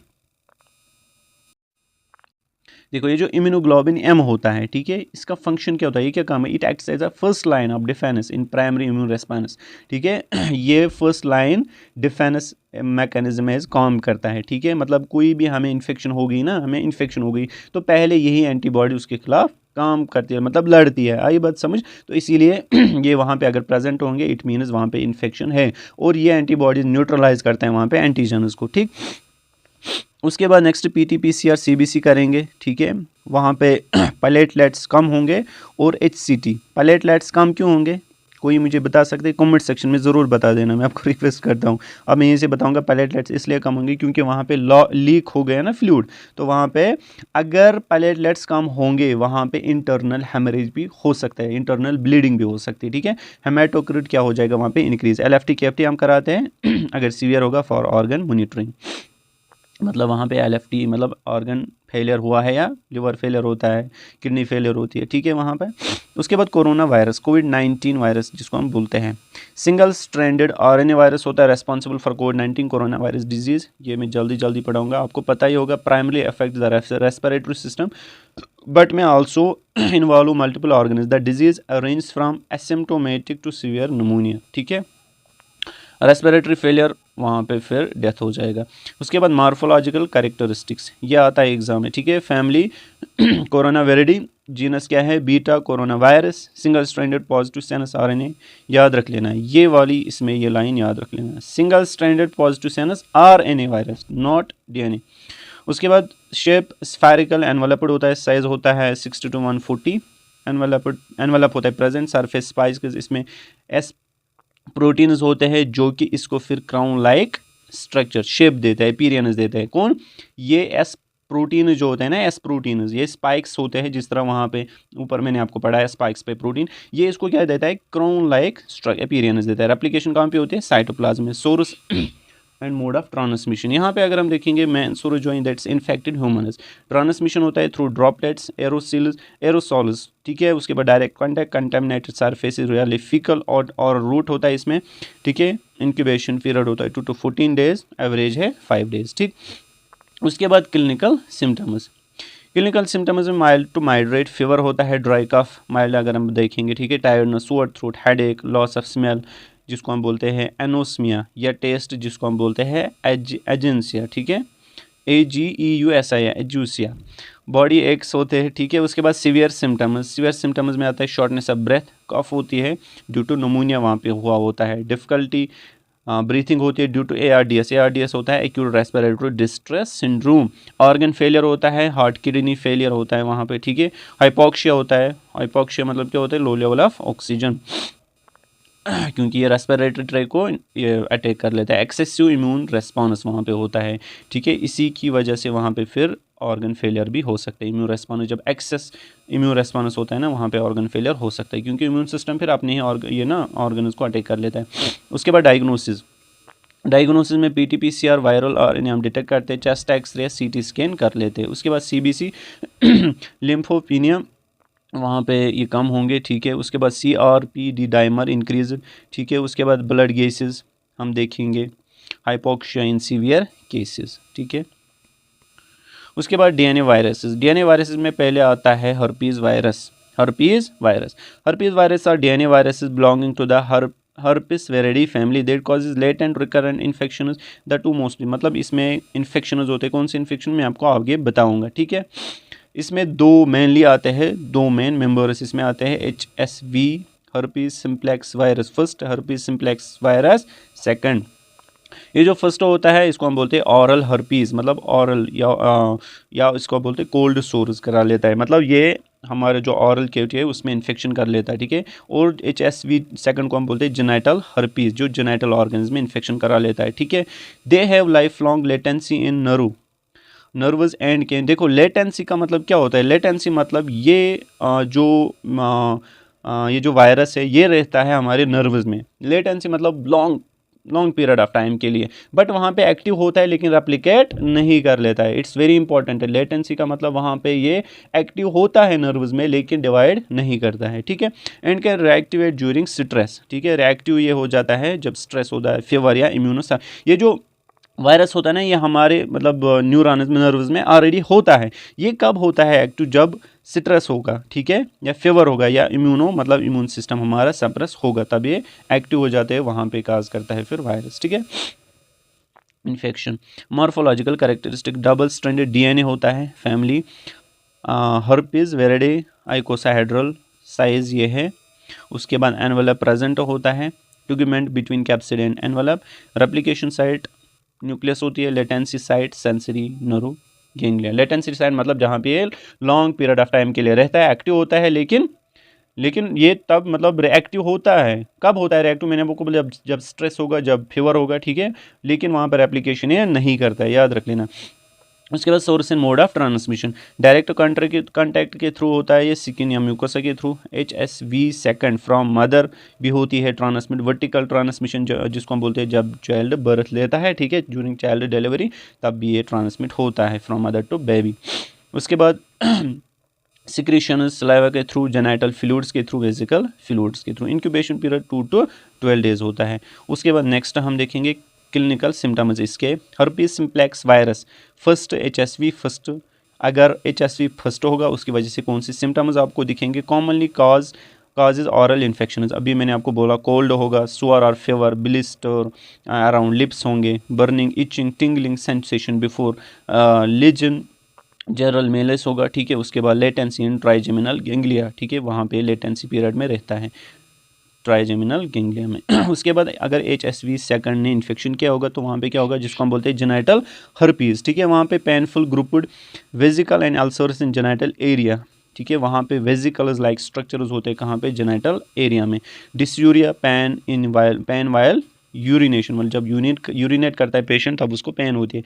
inguinal lymphadenopathy, inguinal lymphadenopathy क्या होती है, देखो ये होती है एक किस्म की स्वेलिंग, क्या होती है, स्वेलिंग कहाँ पे होती है, लिम्फ नोड्स जो प्रेजेंट होते हैं ना ग्रोइन एरिया में, क्या होते हैं, लिम्फ नोड जो प्रेजेंट होता है ग्रोइन एरिया में, वहाँ पे उनकी स्वेलिंग होती है, उसी को हम बोलते हैं इंगवाइनल लिम्फेडेनोपैथी। इससे मतलब डरना नहीं, सिंपल है, ठीक है। फीवर जनरल मेलियस होता है। उसके बाद डायग्नोसिस की अगर हम बात करेंगे, जैंक सिमियर, ठीक है, ये थोड़ा सा अजीब नाम है, ठीक है, याद रख लेना। इसमें हम क्या करते हैं ये जो स्मीयर है इसमें हम एक स्क्रैपिंग लेते हैं, टिश्यू जो स्किन होते हैं ना उसका एक पार्ट लेते हैं, उसको हम क्या करते हैं माइक्रोस्कोप के अंडर हम उसको ऑब्जर्व करते हैं। ठीक है, वहाँ पे फिर हम देखते हैं मल्टी न्यूक्लिएटेड जेंट सेल्स वहाँ पे हमें दिखते हैं। ठीक है, इसका मतलब ये वायरस एंटीजन्स वहाँ पे प्रेजेंट है। ठीक है, उसके बाद PCR moist sensitive and specific detects viral RNA, आपको पता है specially used for encephalitis in CSF. अगर इस वायरस ने एन्सेफेलाइटिस किया है तो वहाँ पे हमें क्या करना है पीसीआर। उसके बाद viral culture, lesion fluid culture used for HSV, blood test हम करेंगे, डिटेक्ट्स आईजीएम। मैंने आपको बोला जो आईजीएम है ना वो रिसेंट इन्फेक्शन, मतलब मैंने आपको बोला वो फर्स्ट डिफेंस मैकेनिज्म होता है। ठीक है, आईजीजी मतलब पास्ट इन्फेक्शन को हमें दिखेगी वहाँ पे। ठीक है, उसकी वजह से ये मतलब ये इसको बहुत टाइम हुआ है इस इन्फेक्शन को, या इससे पहले भी इन्फेक्शन हुआ है, किसकी वजह से आईजीएम डिटेक्शन की वजह से। उसके बाद ये हम यूज़ करते हैं एपेस्टीन बार वायरस में भी। ठीक है, EBV मतलब एपेस्टीन बार वायरस, CMV मतलब साइटोमेगली, शायद यहाँ पे लिखा होगा नीचे साइटोमेगलो वायरस। ठीक है, इसको भी हम डिटेक्ट करते हैं, CSF एनालिसिस हम करेंगे। ठीक, उसके बाद other membranes of herpes virus. HSV first जो आपको पता है ऑरल हर्पीज करता है, HSV सेकंड जेनाइटल हर्पीज जिसको हम बोलते हैं। उसके बाद तीसरा है वेरिसिला जूस्टर VZV इसको ये करता है का चिकन पॉक्स एंड शिंजल्स। ठीक है, शतल जिसको हम बोलते हैं, शायद आप बता देना कमेंट सेक्शन में। एपेस्टीन बार वायरस, और हाँ आप प्लीज़ कमेंट सेक्शन में बता देना कश्मीर में जो वेरिसिला जूस्टर है इसको चिकन पॉक्स को क्या बोलते हैं कश्मीरी में, शिंजल्स को क्या बोलते हैं, कमेंट सेक्शन में ज़रूर बता देना। ठीक है, ग्लैंडुलर फीवर करता है एंड बुर्किट्स लिम्फोमा कौन काज करता है, एपेस्टीन बार वायरस। उसके बाद cytomegalovirus CMV virus congenital infection करा लेता है, मतलब कंजेनाइटल इन्फेक्शन मतलब जो एट बर्थ से ही होती है। उसके बाद adeno virus double stranded DNA virus है, नो एनवेलप, ट्रांसमिशन होता है फीकल और route respiratory droplet direct contact. ठीक है, कॉज क्या करता है रेस्पिरेटरी इन्फेक्शन कंजक्टिवाइटिस। उसके बाद यहाँ पे pox virus DNA virus envelope present होता है, डायरेक्ट कॉन्टैक्ट होता है, डायरेक्ट कंटेक्ट के थ्रू ये ट्रांसमिट होता है, रेस्पिरेटरी ड्रॉपलेट्स के थ्रू भी कॉज करता है स्मॉल पॉक्स। ठीक है, पॉक्सो वायरस क्या करता है का स्मॉल पॉक्स, याद रख लेना। स्मॉल पॉक्स कोई शायद शुतुल बोलते हैं कश्मीरी में, आप बता देना। Parvo virus single stranded DNA होता है, इसमें नो एनवेलप नहीं होता है, ट्रांसमिशन किसके थ्रू होता है रेस्पिरेटरी ड्रॉपलेट। उसका कॉज क्या करता है स्लेपर्ड चक सिंड्रोम मतलब जो बच्चा होता है ना उसको लगता है मुझे किसी ने थप्पड़ मारी है। ठीक है, ये वही कॉज करता है। उसके बाद हमें देखना है फंगई के बाद हमें देखना है पैरासाइट्स। एक सेकंड पानी पी लेता हूँ। अभी हमारे लेक्चर को कितना टाइम हुआ 58 1 आवर ऑलमोस्ट। ठीक है, अब मैं थोड़ा सा जल्दी चलूँगा। ठीक है, फंगई उतना इंपॉर्टेंट नहीं है बट फिर भी यहाँ पे मैं बताऊँगा। देखो हमें पढ़ना है इसमें superficial and deep mycosis. Superficial मतलब जो स्किन को मतलब वो पेनिट्रेट नहीं होते हैं टिश्यूज़ में, आई बात समझ। तो डीप मतलब जो पेनिट्रेट होते हैं। माइकोसिस मतलब फंगल इन्फेक्शन। माइकोसिस क्या होता है फंगल इन्फेक्शन। ठीक है, based on site fungal diseases can be classified as, मतलब साइड के बेस पे जो फंगल डिजीजेज है कौन कौन सी है। Superficial infection is limited to outermost skin layer hair or nails, they do not invade deeper tissues, no life threatening। ठीक है, ये बात आपको समझ आई। उसके बाद पहला जो है that's superficial mycosis, that's tinea versicolor. क्या है टीनिया वेसिकोलर। दूसरा नाम है पिटीरियासिस वर्सिकोलर। ठीक है, नाम अजीब है, याद रखना है। Tinea versicolor is a superficial fungal infection of the skin. ठीक है, स्किन इन्फेक्शन होती है caused by a yeast like fungus. जो ये फंगस है ना ये वाला मलेसीजिया फुरफुर, ये एक यीस्ट की तरह होता है। ठीक है, उसी की तरह दिखता है यही ये काज करता है ये वाली infection. It leads to discoloured patch on the skin, वहाँ पे क्या दिखते हैं ये साइंस एंड सिम्टम्स है। ठीक है, due to interference with melanin production, मतलब जब ये इंटरफियर करेगा किसके साथ मेलानिन प्रोडक्शन के साथ, तो वहाँ पे स्किन चेंजेस आएंगे ना, ये तो सिंपल सी बात है। ठीक है, वहाँ पे source and mode of transmission क्या होता है, यहाँ पे सोर्स की अगर हम बात करेंगे नॉर्मल स्किन फ्लोरा। ठीक है, जो स्किन होती है उससे भी होता है। ठीक है, एक्सेसिव स्वेटिंग अगर होगी, अगर एक्सेसिव स्वेटिंग होंगी ना वहाँ पे जो फंगस होता है ना वो ओवर ग्रोथ करते हैं। ठीक है, याद रख लेना। हॉट एंड ह्यूमिड क्लाइमेट आपको पता है usually not transmitted from person to person, it occurs due to over growth of fungus already present on skin. Clinical symptoms multiple hyper pigmented dark और pink patches, hyper pigmented dark patches हो सकते हैं, मतलब due to melanin production. Mild itching when sweating, जब sweating होगी तो वहाँ पे थोड़ा सा इचिंग होगी। Fine scaly appearance, hypo pigmented lighter patch on chest, back and arms, ठीक है। उसके बाद डायग्नोसिस, KOH माउंट मैंने पढ़ाया है, ठीक है, या आप पढ़ लेना। वुड्स लैम्प येलोविश फ्लोरेंस, ठीक है। उसके बाद tinea nigra superficial fungal infection of skin caused by melanin producing fungus.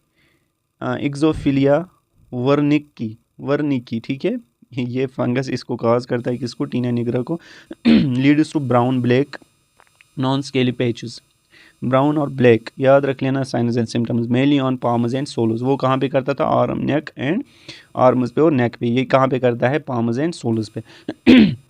उसके बाद characteristic features, black yeast like fungus, hyphae क्या होते हैं, septate in branches, pigmentation dark होती है due to melanin, source in mode of transmission, source क्या होती है, soil decaying vegetables, moist environment, ये सिंपल है, आपको आएगा खुद, ठीक है। Humid climate, mode of transmission क्या होता है, डायरेक्ट कंटेक्ट। अब मैं जल्दी चलूँगा, ठीक है।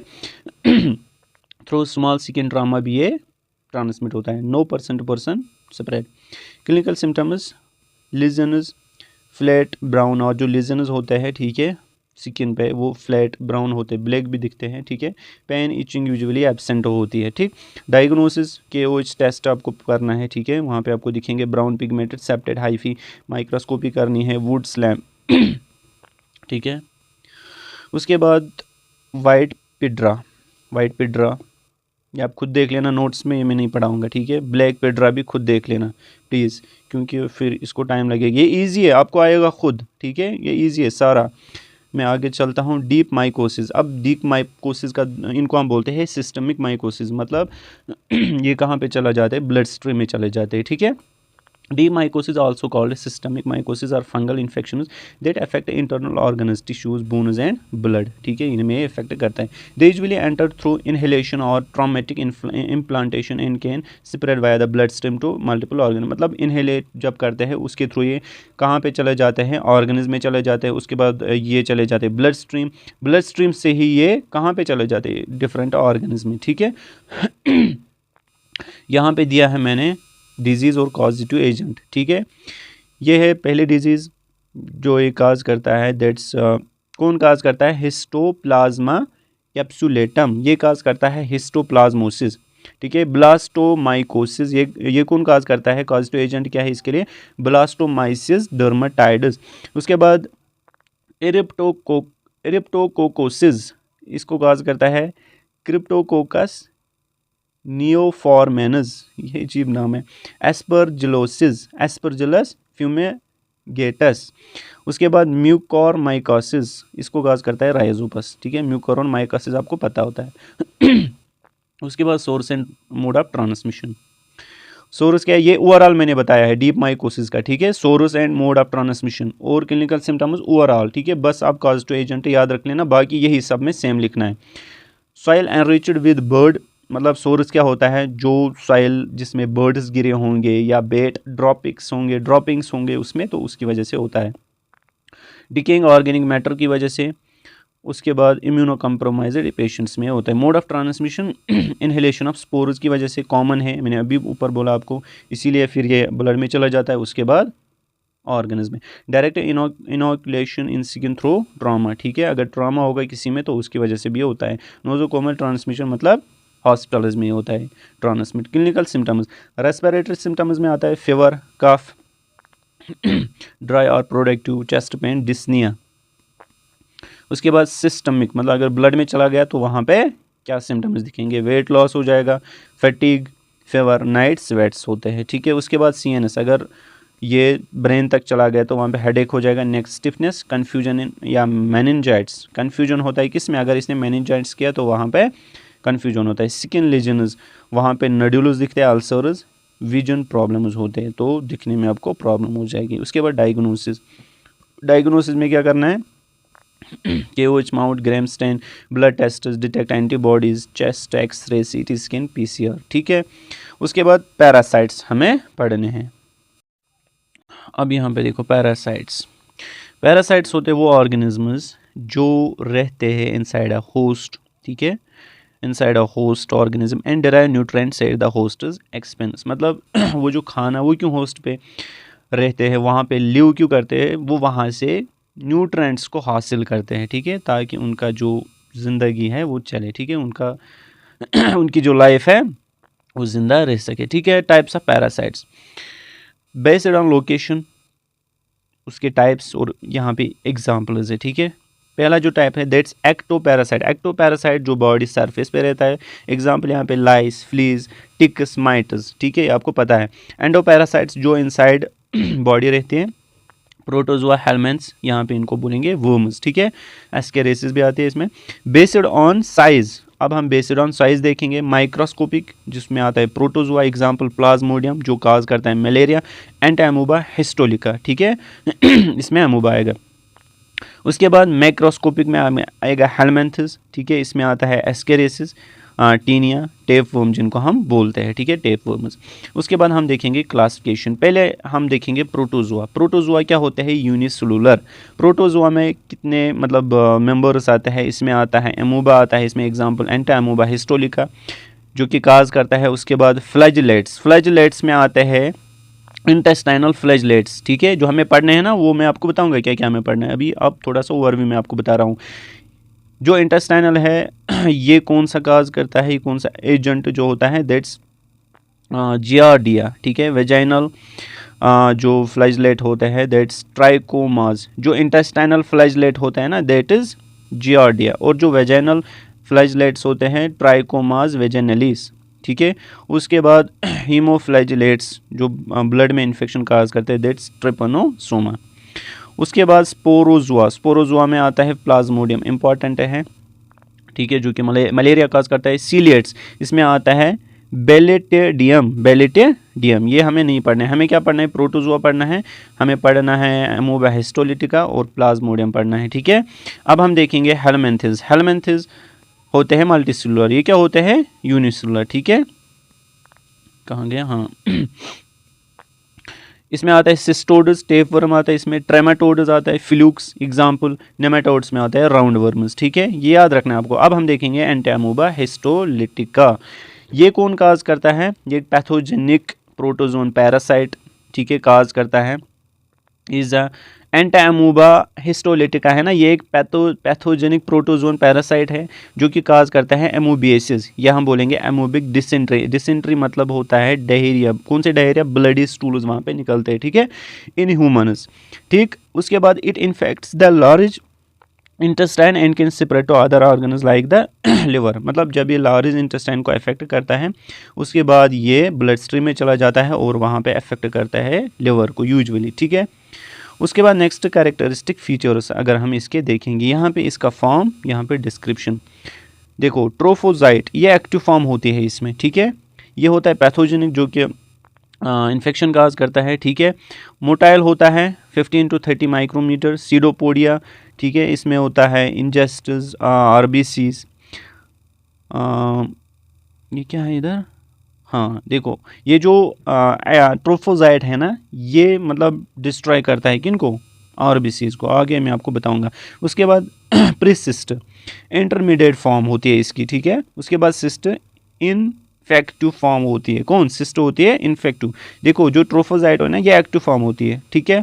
उसके बाद प्रीसिस्ट ये क्या होती है, इंटरमीडिएट फॉर्म। सिस्ट होती है इनफेक्टिव फॉर्म, ये नॉन मोटाइल होता है 10 to 20 माइक्रोमीटर, ठीक है, कॉर्डरी न्यूक्लिएट होता है। उसके बाद सोरस इन्फेक्टेड ह्यूमन्स या फीसिस हम बोलेंगे, और फीकर रूट, ठीक है। Mode of transmission faeco oral route, contaminated water, food, vegetables, hands, ठीक है। मतलब अगर हैंड्स में मतलब कोई फॉर एग्जांपल उसने वो टॉयलेट गया उसके बाद अच्छे से हैंड वॉशिंग नहीं की तो उसकी वजह से भी हो सकता है, ठीक है। पैथोजेनेसिस या हम बोलेंगे लाइफ साइकिल, ये उसी की तरह है बट यहाँ पे पैथोजेनेसिस आप देखो। जब एक इंडिविजुअल ने इंजेस्ट किया सिस्टर्स, ठीक है, सिस्टर्स क्या मैंने बोला, सिस्टर्स मैंने बोला ना आपको, यहाँ पे देखो इन्फेक्टिव फॉर्म, ठीक है, जो कि इन्फेक्शन काज करता है। वो पहुंच जाता है कहाँ पे, इंटेस्टाइनस में। इंटेस्ट के जब पहले स्ट्रॉम में, उसके बाद इंटेस्टाइन में पहुंच गया। उसके बाद ट्रोफोजाइट्स, क्या, ट्रोफोजाइट्स इन्वेड इंटेस्टाइनल वॉल्स, ठीक है। ये जो ट्रोफोजाइट्स है ये क्या काज करती है, क्या करता है, ये इंटेस्टाइनल वॉल्स पे इन्वेड करते हैं, वहाँ पे काज करता है फ्लास्क शेप्ड आल्सोरस, किसमें, इंटेस्टाइनस में। उसके बाद कैन एंटर, यहाँ पे एंटर है, एंटर हुआ है, ENTER। ये जो ट्रोफोजाइट्स है ये एंटर होते हैं ब्लड स्ट्रीम में, वहाँ पे लिवर एब्सेस काज करते हैं, कौन, ट्रोफोजाइट्स, ठीक है। ये जो एक्टिव फॉर्म होती है, इन्फेक्टिव स्टेज, मतलब इन्फेक्शन ही करते हैं, ठीक है। इसकी वजह से क्या होता है, ये ब्लड स्ट्रीम में जब चले जाते हैं वहाँ पे उसके बाद ये लिवर के पास पहुँच जाते हैं, वहाँ पे लिवर एब्सेस काज करते हैं। लिवर एब्सेस क्या होता है लिवर एब्सेस, इसमें जो लिवर होता है ना वो एनलार्ज्ड होता है, ठीक है, क्योंकि ये मतलब लिवर एब्सेस मतलब है mass filled with the pus inside the liver. एक तो ये बड़ा हो जाता है और उसके अंदर पस जमा होता है, ठीक है। और रेयरली, बहुत कम, ये लंग्स और ब्रेन को भी अफेक्ट करता है, ठीक। क्लिनिकल सिम्टम्स इंटेस्टाइनल एमोबियासिस, ठीक, याद रख लेना। अगर इंटेस्टाइनल एमोबियासिस हुआ, ठीक है, अगर इंटेस्टाइनल एमोबियासिस हुआ तो वहाँ पे कौन से सिम्टम्स आपके दिखेंगे, abdominal pain, diarrhoea, dysentery, blood mucus stools, ठीक है। डिसेंट्री का मतलब ये होता है वेट लॉस, फैटिग, जब डायरिया होता है ना कोई पेशेंट तो उसको वेट लॉस होता है वहाँ पे। एक्स्ट्रा इंटेस्टाइनल, अब अगर इंटेस्टाइनस के बगैर अगर कोई मतलब वहाँ पे लिवर को ये किया इफेक्ट, ठीक है, तो अम्यूबिक लिवर एब्सेस हो जाएगा, राइट अपर क्वाड्रेंट पेन हो जाएगी, फीवर एनलार्ज्ड लिवर हो जाएगा। वहाँ पे डायग्नोसिस क्या है, माइक्रोस्कोपी ऑफ स्टूल, ठीक है, माइक्रोस्कोपी ऑफ स्टूल जब हम करेंगे वहाँ पे आपको ट्रोफोजाइट्स मिलेंगे विद इंजेस्टेड आरबीसीज। जो ट्रोफोजाइट है ना ये इंजेस्ट करते हैं किनको, आरबीसीज को, याद रख लेना। सिरोलॉजी एलिसा अगर हम करेंगे फॉर एक्स्ट्रा इंटेस्टाइनल, UHG हम करेंगे for liver abscess, CBC infection के लिए।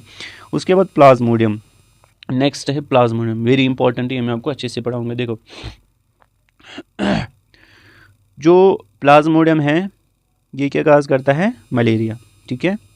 कॉजेटिव एजेंट कौन कौन है, इसमें बहुत सारे हैं, बट मोस्ट जो इंपॉर्टेंट है जो फेटल होता है डिस प्लाज्मोडियम फैल्सिफेरम। मॉडरेट कौन है, प्लाज्मोडियम वाइवैक्स। माइल्ड है दो, Plasmodium oval and P malariae, ठीक है।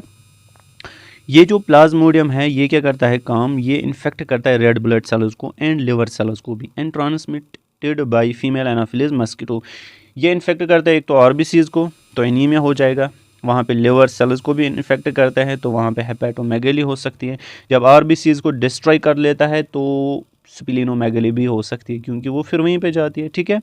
एंड ट्रांसमिट इसको कौन करता है, फीमेल एनाफिलीज मस्किटो।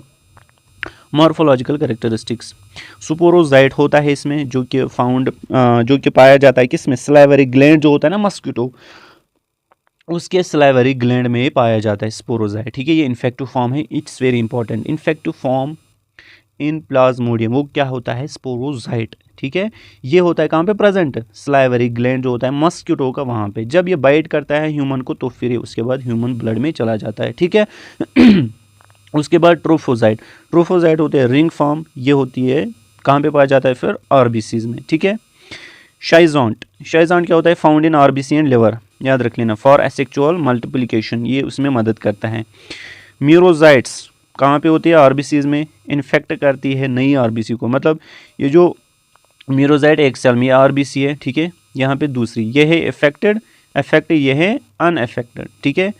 म्यूरोजाइट्स क्या करते हैं, ये इस आरबीसी को भी इफेक्ट करेगी, ठीक है। गैमेटोसाइट्स, गैमेटोसाइट्स ये मैं आपको अभी लाइफ साइकिल में अच्छे से समझाऊंगा। ये देखो आया लाइफ साइकिल, यहाँ पे पहले मैं पानी पीऊंगा।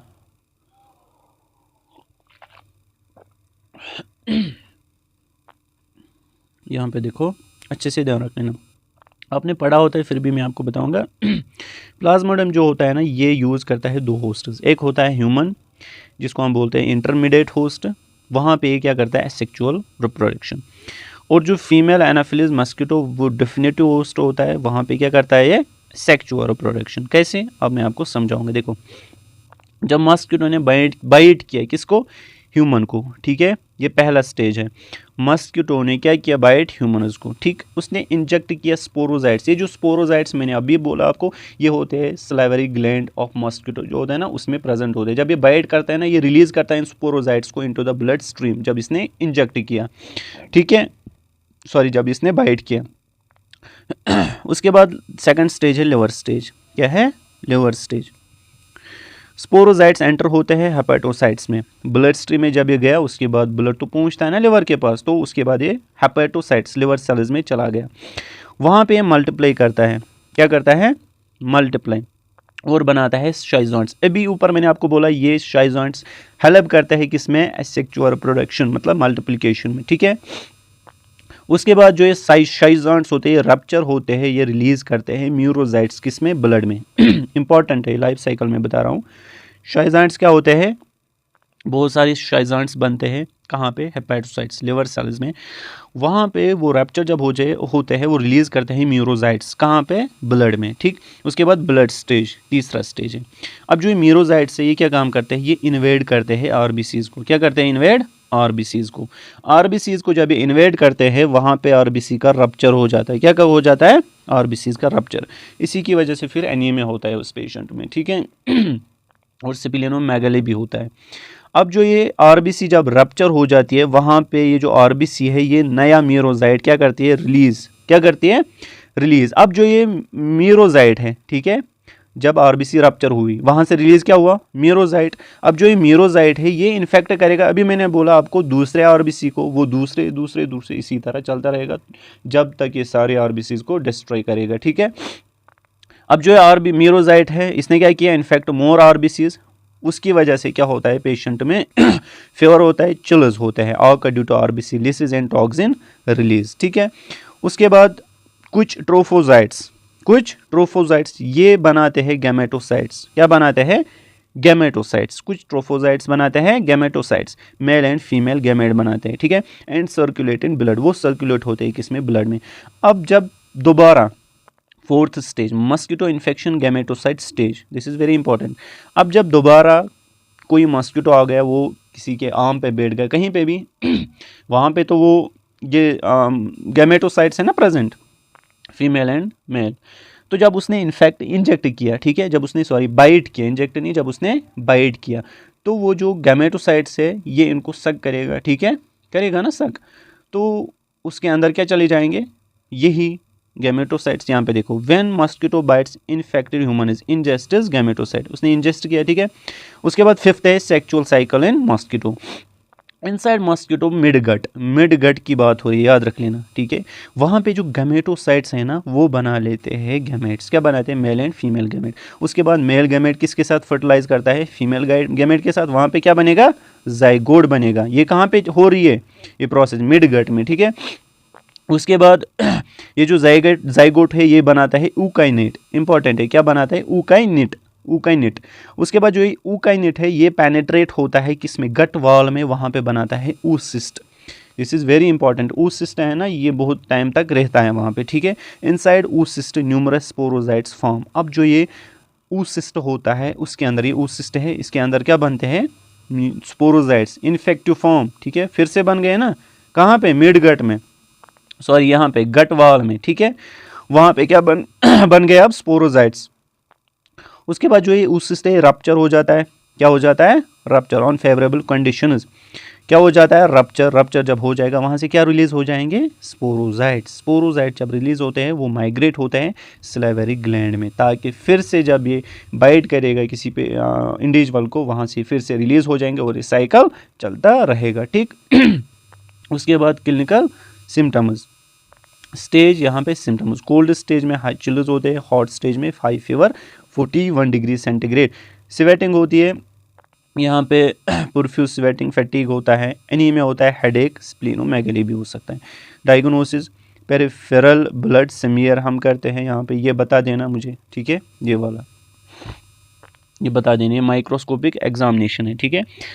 इसमें हम थिन लेयर लेते हैं एक ब्लड की, मतलब ब्लड सैंपल लिया ना, उसके बाद एक स्लाइड पे डाला, वहाँ पे एक थिन लेयर बनती है ना, और वहाँ पे हम इवालुएट करते हैं size, shape and appearance of the blood cells, ठीक है, वहाँ पे हम चेक करते हैं एबनॉर्मलिटी मत है किसी सेल में, ठीक है। उसके बाद हम करेंगे रैपिड डायग्नोस्टिक टेस्ट, उसके बाद पीसीआर, ठीक है, सीरोलॉजी, एंटीबॉडीज़ डिटेक्ट के लिए हम सीरोलॉजी करेंगे, ठीक है। उसके बाद रोडेंट्स एंड वेक्टर्स, बस लास्ट है, उसके बाद हो गया ख़त्म।